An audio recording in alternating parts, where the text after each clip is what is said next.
our restrictions have Right. been so much stronger than a lot of these other places. And so I've been lucky enough this year to shoot events in Florida, in Texas, in Maine, and Rhode Island. So it is definitely dependent. But, I think the trickiest thing is just keeping up with the regulations because they're changing so fast. Happy Tuesday, everyone. I hope you guys are doing well. I still am getting used to the fact that it's dark outside when we do these lives. I don't know, it's gonna take a minute. Or maybe, an entire winter season. But hey there, AR Smith, 1908, Forever Timeless UK. Thanks for joining. Tonight we're gonna have Brian Leahy on, and he is an amazing photographer, does tons of destination weddings. And obviously right now with this pandemic that we're dealing with, it's really important to kind of have a better understanding of, obviously what the current situation of destination weddings looks like, travel in general, and then really figuring out what it is that we in the wedding industry can do, one, to help our couples, and also two, to help our own businesses in terms of destination weddings. So we're going to add Brian in right now. And I'm probably gonna be really jealous because he's in California, so it's still like daytime outside, which is really hard for me personally. Not very happy with it. It's daylight. It's daylight where I am. It That's is not night. daylight. I mean, we've got about an hour left, so yeah, no Yeah, complaints. we have like negative, like it's been dark for a few hours now. Okay, maybe not, Yeah. maybe like an hour. Well, and we're used to seeing the sun all year round here, so as soon as it starts getting dark, everyone in California is just like, meh. Well, yeah, I think that's pretty much everyone everywhere. I mean, I don't know. I feel like I need to move somewhere where it's like I really don't know if that exists, but Mexico. Mexico, done. I'm You just there. got to get down, got to get a little further south, and you get a little more sunshine for sure. Okay. Well, there we go. So thanks for joining us tonight. I mean, talk about timely. There are so many new lockdown closures, travel Hmm. ban, quarantine, you name it. And I know that you've been traveling for some weddings recently. So kind of just to start out, for anyone who doesn't know you, why don't you start out and tell everyone a little bit about yourself and kind of, who you are, what you've been doing. Yeah, absolutely. And thank you for having me. Super stoked. I don't think I've ever actually done an Instagram live, so I know people are Oh, gonna watch this later. So yeah, this is great. fantastic! For those of you Amy, watching now and who'll probably catch this later, my name is Brian Leahy. I'm a destination wedding photographer based in Los Angeles. I've been shooting full time about 12 years, full time destination about four. I typically shoot around 12 to 15, like pretty large scale events per year, plus some corporate events here and there. A lot of destination within the US, a couple international every year. And yeah, it's been a very odd year, as everyone has had, especially on the destination wedding side. But it's kind of been nice. The last few months I've been back to work, which has been really nice, at least shooting. So I'm really excited to be here today and kind of, give everybody my opinion on what's currently going on with the destination world. So hopefully everybody gets a little bit out of this. Yeah, no, absolutely. And I think it's really important because, again, so many people, whether it's, they have couples who are or aren't getting married. And even and when we say destination weddings, we're talking about not just overseas or outside of the US. This can be a couple who lives, in Midwest, in the middle of the country, getting married in Seattle or Florida or Rhode Island. We did Exactly. a wedding in Exactly. Yeah. And which is super common. I mean, I've got, most of my clients don't live in the places where they're getting married, but they're not necessarily going internationally. So, I've got clients who may live in New York who are getting married in Georgia. We're doing their engagement photos in Texas. So for a lot of these kinds of folks, if they're already planning a destination, a lot of their other pieces can be destination as well, which is always really kind of nice. Like I'm flying to New York tomorrow for an engagement session for one of my couples who lives there locally, but their wedding is next fall in Georgia. So it's kind of nice. I get to travel not Wow, just for the wedding, but some of the other auxiliary events too, which is great. that's awesome. That's awesome. So now in terms of kind of like, I mean, obviously COVID has changed everything, but as Sure. far as, the number of weddings that you've had that have had to reschedule, what would you say like percentage wise? for your weddings and kind of events? What's that been like? I mean, like 100%. Yeah. So, I Well, mean, not you know, 100% because you have some.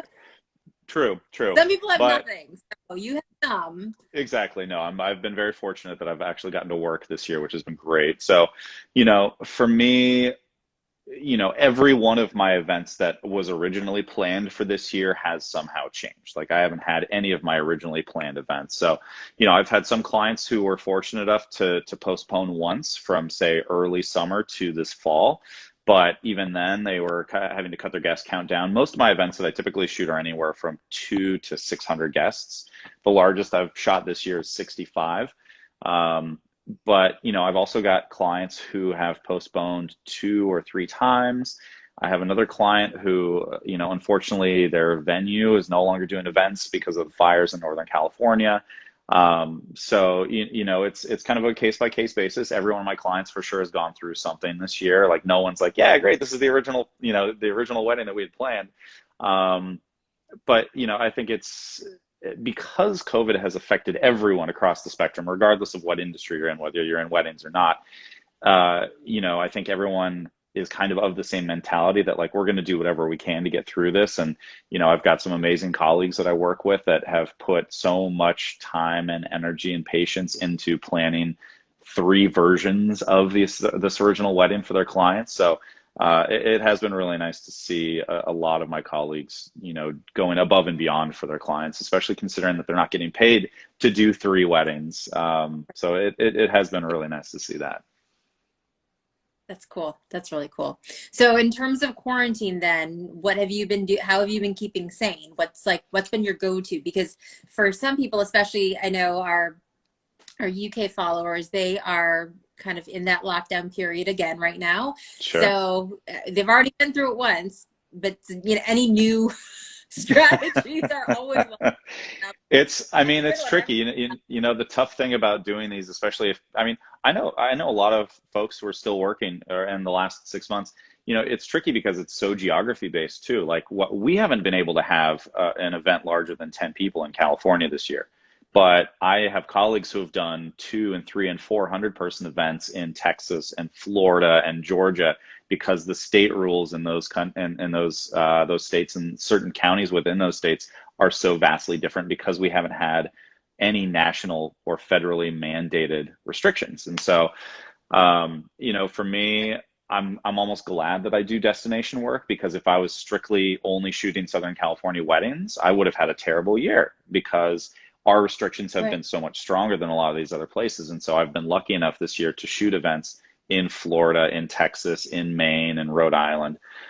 So it is definitely dependent. But, I think the trickiest thing is just keeping up with the regulations because they're changing so fast. I mean, I booked a flight to New York 3 days ago. And as of last night, New York is now on like not hardcore lockdown, but they've basically rolled back. And so if I'm flying into New York as of today, I have to quarantine for 14 days. I have to do X, Y, and Z. Technically, I'm flying into New Jersey, and so it's a different form that I have to fill out in New Jersey. And they're not necessarily fining you for all these things, but the threat is there, and you have to be really careful about how you're doing things. And so now I'm splitting my time on this trip between New Jersey, Connecticut, and New York. So I'm not technically in New York for more than 3 or 4 days because in that case, you have to have a secondary test while you're there. So it's more so just keeping up with exactly what's going on in the locations that you're going to. I mean, the good news is I think at least with the wedding business, realistically speaking, we're going into our slow season. So January, February, March, for the most part, is just dead. There's nothing happening in those months anyways, which sucks because no one's making any money. But we don't necessarily have to worry about, especially if you're doing destination work, trying to get into a lot of these places. Like I have another trip to Mexico in a week and a half.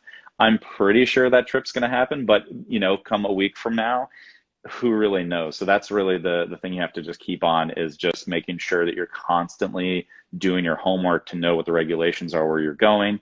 And it's kind of your duty as a professional just to make sure you're doing your best to keep safe. I mean, I know there are certain people in the industry who are like, I can't believe anyone's doing this. It's so irresponsible to be doing events, blah, blah, blah. At the end of the day, we also have to survive, and taking a year off with no income is not something that's feasible for 99% of the event space. And so, I don't rag on anybody for working during this. I think that as a professional, like it's your job to, communicate to your clients what's going on. They will ultimately make the decision if they're going to have this event or not. And it's up to you as the professional to make sure that you're doing everything you can to protect yourself and to protect your clients. So, for me, I've had about 12 or 13 COVID tests this summer alone because I get tested before I go to an event. And specifically, a lot of states are now requiring it. And then I also get tested around 3 to 4 days after I come back from an event before I see any of my friends. And so, I have plenty of colleagues, again, who all do the same thing. We're kind of on this routine of a test every 2 weeks.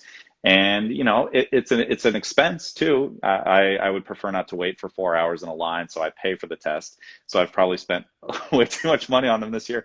But again, I'm looking at it as a business expense this year. Like I'm lucky enough to be working, so there's no reason I wouldn't spend the money to make sure I'm consistently getting tested because my clients need that peace of mind. The vendors that I'm working for need that peace of mind. And so I think it's also just a thing out of respect to make sure that, everybody on the team is aware that, hey, I'm doing everything I can, to be safe. Yeah. And I think that's key because exactly what you said, it's easy to look at, again, there's plenty of cases where whether it's the couple, those attending, the vendors who are extremely irresponsible Mm-hmm. and it becomes a super spreader event, right? Nobody wants that. Yeah. However, you can do things responsibly. It takes a lot more effort, just like Sure. you said, waiting in line and paying extra money and doing tests before you go and when you come back. But if you do that, you can actually work, which I think is something that, when it comes to working or not in any business, what's it worth to you? What are you going to do to make it work? I mean, and not just for this year, but for going forward, because, when it comes to businesses, especially for this year, how many of them are going to make it to next year where there will Exactly. be some things and then eventually 2022. It's like, if you want to make it past that, you got to do something right now to sustain yourself.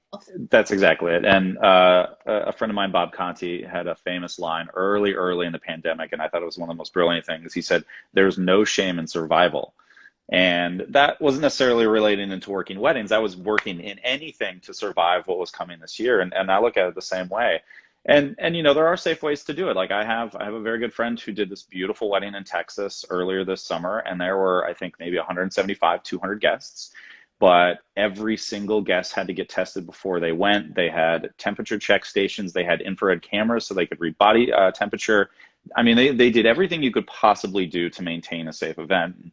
It's tricky because I would say probably once a month right now, you see on the news, ooh, super spreader wedding. And in fact, 2 of them in the last 2 months have been in Maine, which is crazy because Maine's actually very by the book and very safe right now.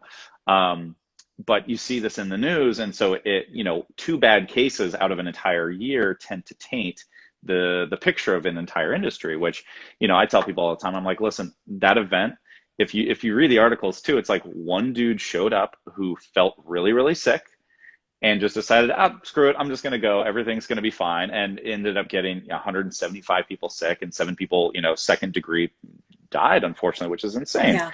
And so, I can almost guarantee an event like that, unfortunately, didn't have an event planner helping them say, hey, this is the way to do this. Hey, make sure everyone's being tested. And so, I think it's unfortunate that it's those kinds of events that are also, kind of putting a bad spin on an industry that can actually survive this very, very well.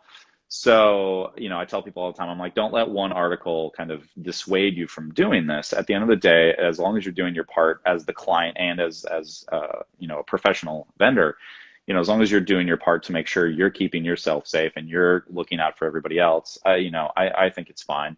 I wouldn't be comfortable working an 800-person wedding right now for sure, but again, the biggest one I've worked this year was 65 guests, but the majority of events I've been working have between 15 and 35 guests.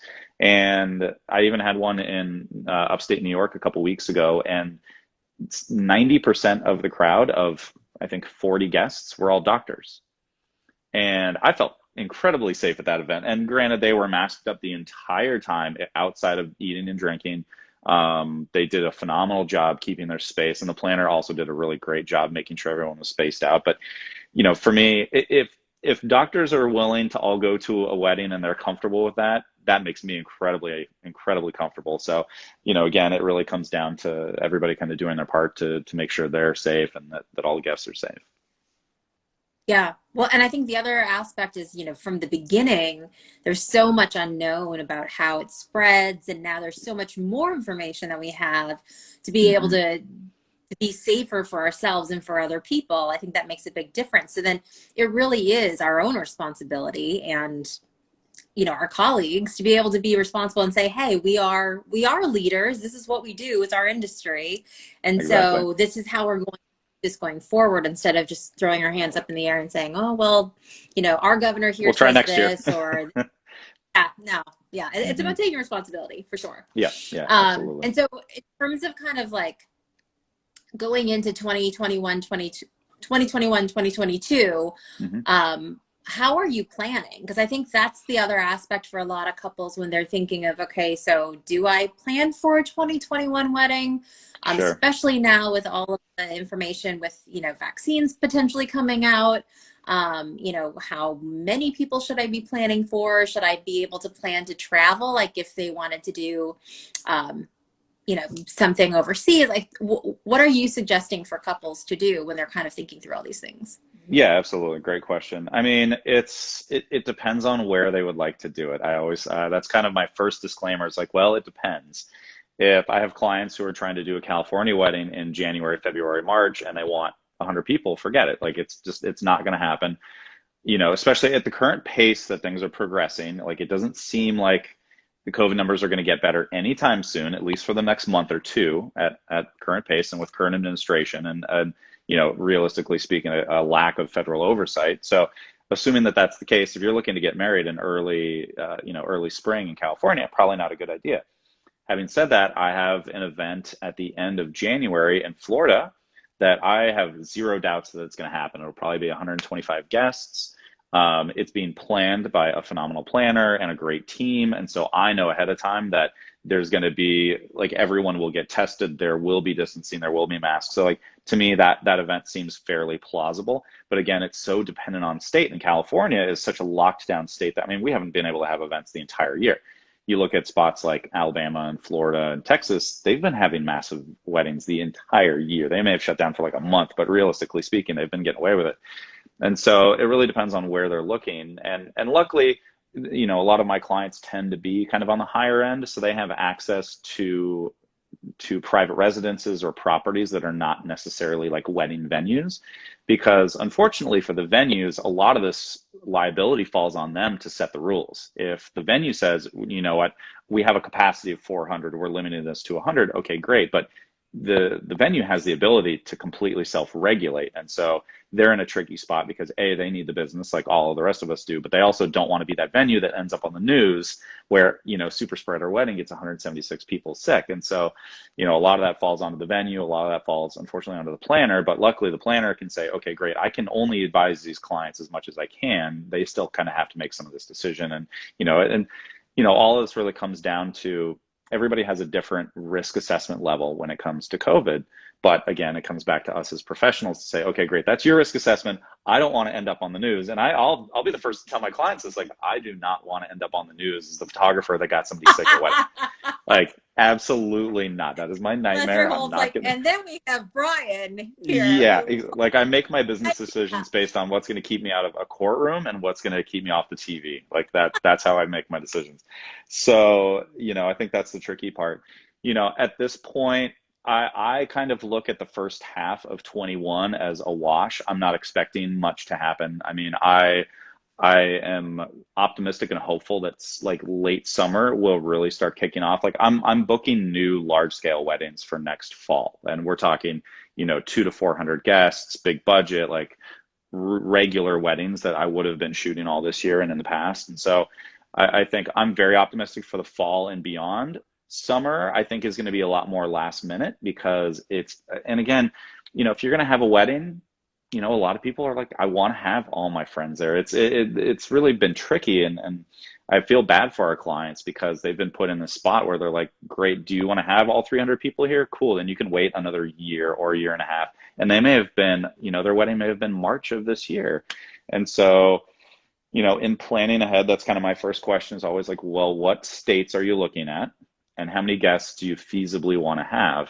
But I will tell you the one thing I've also noticed too is that a lot of my larger weddings that have postponed to next year are still doing small weddings in the interim.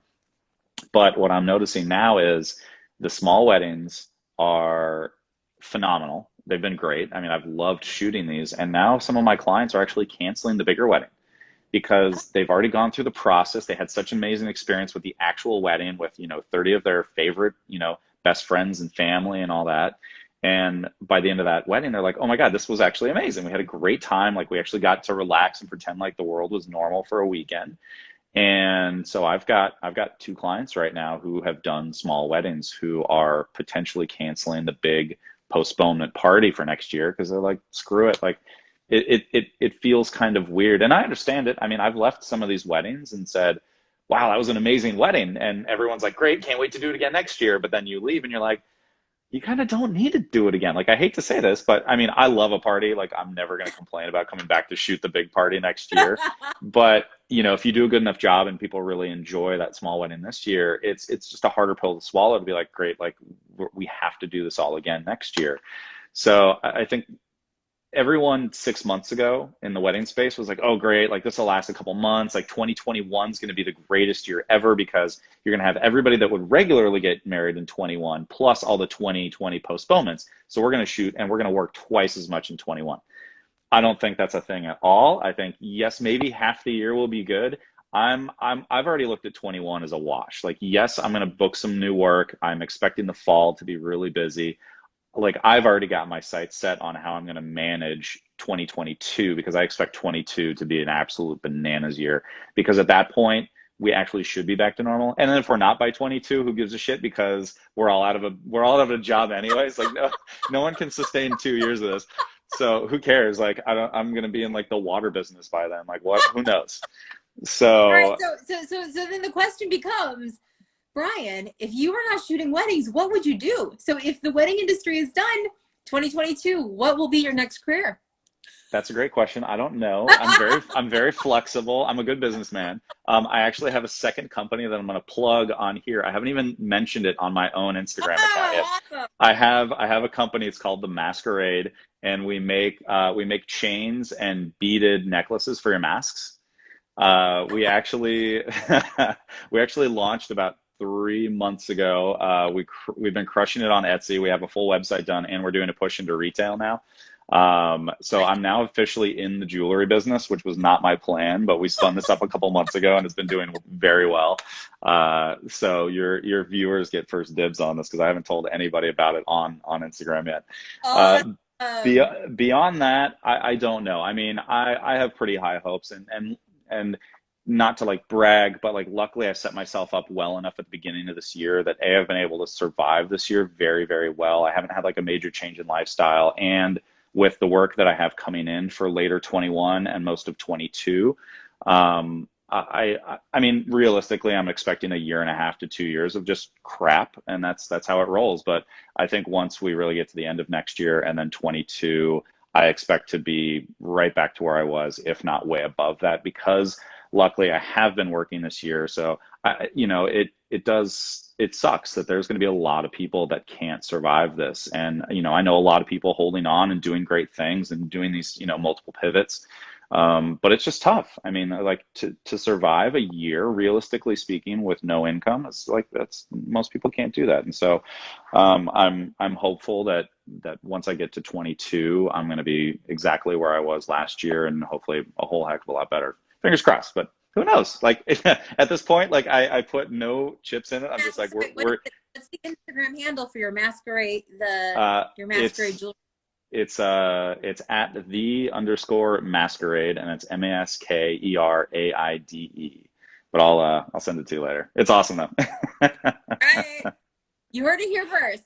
You have to go out and buy Brian's. So Brian has a Exactly. jewelry line. If you're joining We us. do, we do, It's and they're a, really nice. Like I mean, I obviously don't have it now because I'm at home, but I mean, now that ever since I started wearing one, I haven't not been able to leave the house with it. Especially like if you're out and about a lot, like you don't want to wear it in the car, you don't want to put it on the table if you're out eating. So yeah, right, right. they've been very helpful. I love it. That's so awesome. See, pivoting, but not, you know, But it's completely out still, of the event space. Yeah, exactly. I love it. That's good. And so what would you say the best thing for people, like what would your advice be for people who are like, okay, so you said 2021, maybe okay for the second half, 2022. So what should they be doing now to prep for during this quarantine, lockdown, not slow time? What should they Yeah, I do to prep mean, for that? it depends on what kind of category they're in. I mean, I would say the best thing they can do is just keep top of mind still. Like, I don't post a ton on Instagram as far as actual posts. I do a ton on my stories. So anybody who's watched me over the last 3 months has been like, what the hell, man? Like, you're traveling all over the place. And it's true. But even if I'm traveling for personal, which I've done personal travel this year, I still try and put like a work spin on it. If I'm going to a location that I haven't really been to before, but it's for a vacation, I'll try and do a site visit at a property that's next door just so I can familiarize myself with it and say, hey, look where I am today, location scouting. I will say, I think it's, everybody's handled this in their own way, and some people are fighting through it really well, and some people are depressed, and some people have major anxiety. I mean, it's just been such a fucked up year for everybody that it's been really difficult to say this one more thing is going to work for everybody. But I will say the one thing I think that's important if you're in the event space is to still keep posting anything so people know you're around still, because I have seen quite a few people just completely drop off the map, and it's probably because they're dealing with this in their own way. But I look at that as, when I'm looking for a florist that I need to refer for a huge wedding for next year, or I'm looking for a videographer, or I'm looking for a stationer, I also want to refer out somebody that I know for sure is actually still going to be in business by 21 and 22. Because that's the tricky part, is that because no one's going to say right off the bat, like, hey, my business is failing, there's a good chance I'm actually going to go under by next year. Unless you see people constantly, even if they're still reposting old stuff, great, like, let it be what it is. I just want to make sure that whoever I'm going to refer out to my clients that are booking, I'm going to send them that somebody that person is still going to be in business by next year, because it's really tough to gauge who's actually still working. And yes, like, no one's pumping out 10 weddings a month right now, but it's still possible to go out and create some content. It's still, like, I've seen a lot of people do some really phenomenal, and I don't want to call them pivots because they're not pivoting to new factions within their industry, but they're doing more consulting. If they're a stationer and a branding expert now, they're doing more consulting on that end. And so, like my good friend Kaylee Weiss, her company's Meldine, and Kaylee's been crushing it this year. She used to be mostly in stationery and paper products and graphic design, but she's also done visual branding for a ton of our colleagues. And she's been consulting all year for all these brands who have had all this free time to really kind of redo their brand image for next year and for 22. So I look at what she's done, and like, I would immediately refer Kaylee. In fact, she did all of the branding for my masquerade company. We hired her to do everything. And I would refer her to anyone, A, because she's a friend, but B, because I know she's working her ass off this year. And so I think that would be my best suggestion, is even if you're not working, find ways to still promote yourself out. Early on in the pandemic, I think people were really, really afraid to post content because it seemed very tone deaf. And people were like, why am I going to post pretty weddings when we've got this massive, pandemic that all these people are dying? And yes, that's still the case. And in fact, it's even worse now. But at the end of the day, again, there's no shame in survival. We need to work. And if that requires us posting content and keeping people excited about weddings too, because imagine you're a bride and groom, or a groom and groom, or a bride and bride right now. Like, the last thing you want to see is just constant COVID stuff. You want to be excited. You want to be happy. You want a little bit of hope that your event's going to happen next year. And so, I think all of our folks in the industry, I think it's helpful to continue posting things that are related to what you do for work, because I just want to know that all those folks are still in business. Yeah. Well, and I think the other point of what you were just saying is that, when it comes to your business, it's all about those connections. Like, you would refer Kaylee, I love Kaylee, you would refer Kaylee, I would refer Kaylee. Yeah. A lot of that has to do with those relationships. And so another thing that you want to make sure you're doing is cultivate. I mean, it's like, how many times do people are like, oh, you want to meet for coffee? And you're like, yeah, maybe Hmm. like, there's when I have like 15 minutes for coffee. Exactly. You Well, have and 15 it's minutes for coffee now. Like, you can do exactly. you can have a call, this is a great time to be able to make those connections with people and be top of mind for them as well. Because if they do happen to get one of those small weddings that you could Hmm. do something for, why Exactly. want to do that? Well, and I've even picked up new work this year with planners that I've never worked with before. And which is strange. Like when they reached out, I was like, oh, this is amazing, but B, very, very unexpected. But it's because we've all been running in the same circles for years for the most part, and they've seen my name, they've seen my work, but now they actually have time to like sit down and look at it and be like, oh, actually his work might be a really good fit for my clients. And so I had a really amazing wedding in upstate New York about like probably 3 weeks ago with Peggy Cash from New York, and he's the loveliest human. We've known each other for a couple of years, and this was our first event together, and it was absolutely beautiful. We had an amazing time working together, and I 100% expect that we will work together again. But I think it helped that he had the time to actually look at my work now. But it's also because when he looked at my work, I was still posting it. It showed him that I was still shooting, that I wasn't kind of just sitting on the sidelines this year. So it's been interesting to book work with people I wouldn't have expected this year, but I'm more excited about it because it's going to turn into more work in 21 and 22. Right. And I think that's, between one, making sure that you are still aware, like you're around so people are aware of you. And then two, taking that time to make those connections, Hmm. you're only helping the life of your business for that end of 21-22 season, because it's going to be there for you.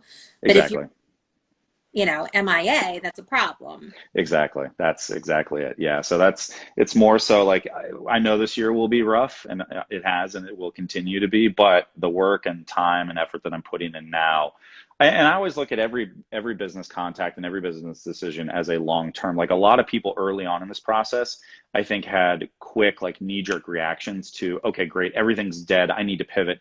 And and I saw a lot of people do this hardcore pivot into like specializing, here's my new brand, I'm doing mini events, I'm doing XYZ, and they kind of neglected their main brands.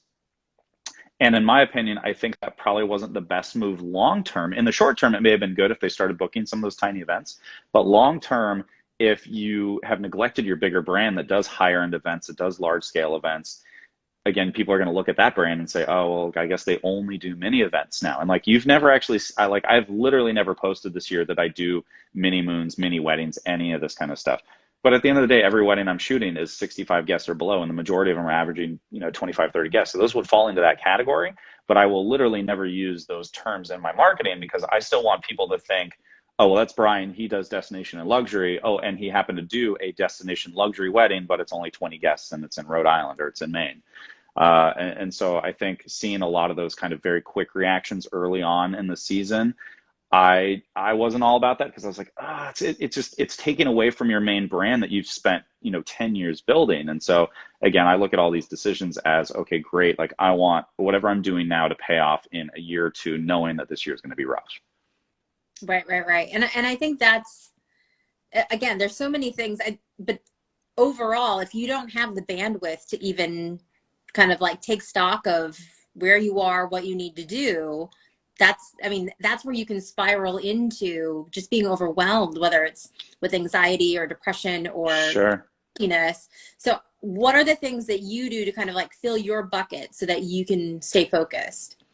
Yeah, absolutely. I mean, I will say I have, and I would suggest everybody has one of these, but we've had a long-standing Zoom call every Tuesday night. There's about 8 of us on there, and we, for the most part, have done it every single week since March. I haven't done any other Zooms in like 4 months because everybody got so overwhelmed. And then luckily we're lucky enough that we don't work in corporate America where they're on Zooms 8 hours a day. I would lose my mind if I had to do that still. Good for everyone who does. You have way more patience than I do. But all of us got overloaded the first 2, 3 months of this because everything was constant Zoom, and like every conference and every retreat and everything Zoom, and you're just like, by the end of like as soon as summer kicked in, everyone's like, screw this, no more Zoom calls. I don't want to do it. Having said that, the group that I'm in still we're all friends and colleagues, but we're all in the event space, and we talk. I would say our average call is like an hour, hour and a half. Maybe a third of that is business chat, and the other 2/3 is just like how many bottles of wine did you drink tonight? And are you about ready to murder your children? And it's a very like it's a really good and it's a phenomenal group, but it's a really good mix of personal and business, which I think has absolutely saved some of our sanity because it's one of the few places that like if I have a problem, I can save it till that Tuesday call. And I know that I'm going to get like real honest answers out of this group. And so, I think it's important to have people that you can talk to, but not have it be business the entire time. And having that balance is you're not necessarily just going to walk into a group like that, but I think it's been as an industry full of creatives, I think it's very easy to allow yourself to get extra lonely. And I don't have a spouse. Like I have a roommate, she's great, but like we're not having business conversations. And being cooped up in the house for, an entire year by the time we get to this March is a long time. And, a lot of us are solopreneurs, we're all very independent people. And I think it's been easy and quick to just get very lonely and stuck at home and kind of curl up on the couch. Like, I mean, I didn't get out of bed for 3 hours this morning. I could have, but I was like, I have nothing I really need to do. I had work to do for all my clients watching this right now. But I was just like, even me, I don't get depressed, but I was like, fuck, I'm just not getting out of bed this morning. And so, I think it is important that we recognize that we have the ability to lean on our friends and colleagues in this business, probably more so than we realize. And like if I mean I know a large amount of people in this business, and if anyone wanted to call me and they're like, I just need somebody to talk to about this, like in a heartbeat, done. And I'm not the only one. There are hundreds of us that would be more than happy to kind of talk somebody off that cliff. And so I think if I was going to encourage anything for especially the next 3 months, because I expect this to just be, it's going to suck. Like December, January, February are going to suck, especially if you're in a cold weather climate where you are literally stuck indoors again. And so, I think the best thing you can do is lean on your friends. Go Like, ahead. don't be afraid to call them. Like people are going to need more support in the next 3 months than I think they have all year. Absolutely. And whatever you do, don't call Brian because he's in a warm weather climate. Probably It's getting chilly in the rest of California. No, but I mean, Oh, that's the thing. Like I love talking anyway. So anybody that wants to call me, like they're more than welcome to. just don't, just, like make sure it's like you can't see out the windows, They have to buy nothing a like masquerade first, and then I'll talk to yeah, them. you should have been wearing one. You could be like, I know. I and didn't even be realize it. mom I totally. and like, Had I been like shooting outdoors, I probably would have. Yeah. I love it. I love it. Well, thanks so much for joining. I think again, it's so helpful for people to hear, from someone who's actually been traveling and has been doing all of these things that, again, depending on where you live, some governments say you can and can't, and some say you should and shouldn't. And, being able to kind of hear from someone who's been doing it. Oh, one more question. When you're Yeah. traveling, what are the planes, like crowded, It's phenomenal. like Well, not? my number one Are there answer is people it on the depends. planes or is It depends. So I've flown almost every airline this year. So I've flown United, American, Delta, Alaska, and Southwest. If I had to pay extra money, which I have, I will only fly Southwest, Alaska, and Delta because they've always had a no middle seats policy, which is great. Yes, you're an extra foot from a human, but that's one less human that's on that plane, and that's, 150 less humans that are on that plane. So, a lot of people are afraid to fly. They've traced like I think realistically speaking, they've traced maybe like 5 total COVID cases that people have caught from an airplane. So the chances of getting it on a plane are like minuscule. You have a much higher chance right? like going out to your local restaurant that's still doing outdoor dining. So I don't deem it as unsafe at all. And I love it because no one talks to each other now because everyone's got a mask on. So they're the quietest flights. I'm ultra productive because no one's bothering me. And again, I like to talk, but it's been really nice not to have to talk to a single human on a flight for the last 6 months. Having said that, a lot of the places like I go, like I'm flying United to New York tomorrow, and there will be 400 people on that plane. But for the most part, outside of what you see on the news, which is always an outlier, for the most part, 99.99% of people are very well behaved. Everyone has their mask on. Like air travel is it's the most civil it's ever been. and I love it. That's why I'm like, I'm hopping on a plane as much as I can and taking as many vacations as I can. But it's really, it's been very nice. I mean, at the airports, it's a little different because your selections for like food are definitely limited. A lot of airports, especially like LAX, there's very little food options. So like eat before you go. TSA lines are non-existent now, which is really, really phenomenal. So I've been loving travel, to be completely honest. It's been really nice, just That, because there's so few people doing it. that's awesome. That's good. And again, I mean, it's those are things like you like if you're not which most of us are not traveling. If you're not traveling or know a lot of people who are, you don't know. You just watch the news, and the news is Mhm. saying like, you know, And that's the thing. Like the news is always going to be the outliers, not the norm. And so when you hear one thing or you see a video of somebody getting kicked off a flight, you've seen that video because there's only 15 of them. Like Delta, I think, has now banned, I think, 250 or 300 people for refusing to wear masks. Like if you get on a Delta flight and you say no to the mask, they will literally ban you for life from their airline. So what? I mean, I've probably been on, I would guess, like 30 or 40 flights this year. And I have yet to see a single person who had an issue with a mask who was like, nope, I'm not wearing it. So it's definitely not the norm. Everyone's very, very, very well behaved. And it's been really great. That's awesome. That's so good. Well, thanks so much, Brian. And so tell everyone again. So, I mean, obviously you want to follow Brian at his regular Instagram, which is at Brian Leahy Photo. Perfect. Um, Yep.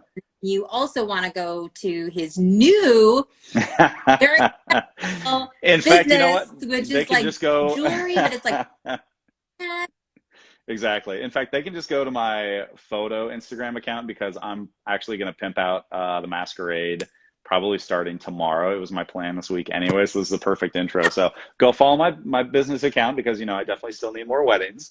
But in the meantime, the masquerade will be, or they can actually just go to the website. They can go to maskforthewin.com, and we have our full website. They can actually buy directly off there. I love it. I love it. And a shout out to Kaylee because she did all your branding. She did, yeah, exactly. And Awesome. I'm going to give her a shout out this week too. She did a phenomenal job with our branding. She did all of our packaging for us. Kaylee does actually a lot of work outside of the wedding space. So for any brands out there looking for some branding consulting, Kaylee's amazing. But yeah, this was a blast. Thank you for having me. This is so fun. Yeah, absolutely. Well, enjoy the rest of the sunlight that you get because Thanks. and warm weather, things that we don't Yes. get in New York. But you're coming to New York, so you'll get a taste of I fly there tomorrow. I'll be there for about 6 days. So I hear it's going to be chilly, but at least no rain in the forecast. right. Good deal. Well, thanks so much, Brian. Have a great night, everyone. Follow Brian at Brian Leahy Photo, and make sure you buy one of the mask jewelry. What are you calling it? It's Mask called the Masquerade. called the masquerade. Yeah. So make sure that you get one so that way you too can be as cool as Brian and all of his really cool fans wearing their masks around their neck. I hope so one Awesome. day. Awesome. Thank you so much. All right. Have a great night, everyone. Thanks for joining.